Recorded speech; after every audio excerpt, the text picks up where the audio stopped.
Morning Abotai, as we've spoken about in the previous days, the goal for this month is to focus on teshuvah, tefillah, and tzedakah.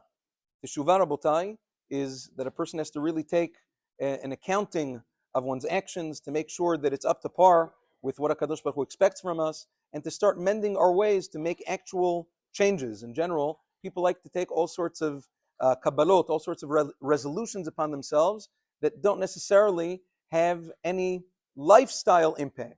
And that's not what HaKadosh Baruch Hu was looking for. HaKadosh Baruch Hu was looking for a person to change his lifestyle, even if it's inconvenient, because that is what is precious in his eyes. A lot of people during this month abstain from all sorts of different luxuries and parties and extravagant affairs, unless obviously it's a Seudat Mitzvah. Seudat Mitzvah is a different story. But otherwise, the month of Elul should be dedicated to teshuvah.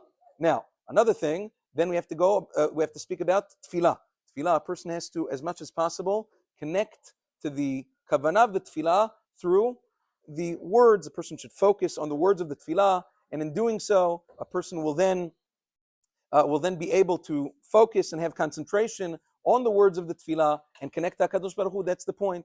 And then you have tzedakah. Person has to open up his heart. La'achin b'nei Yisrael, tzedakah and gemilut chasadim, loving kindness, are connected to one another. And the person has to make sure that he's giving adequate tzedakah, ma'aser, on a person's income. And the more a person gives, the more HaKadosh Baruch Hu tips the scales in our favor.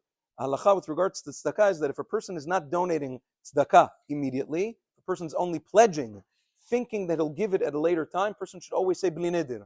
Person doesn't want to be stuck in the pit of nidarim u'shvaot. Chalila, a person pledges to give tzedakah, and then something happens, he forgets about it, whatever it is. A person, if he's not donating right away, person should try to say bli neder in order for it not to later come back to haunt him if it doesn't actually come to fruition. Be'ezrat Hashem will continue tomorrow. Have a wonderful day.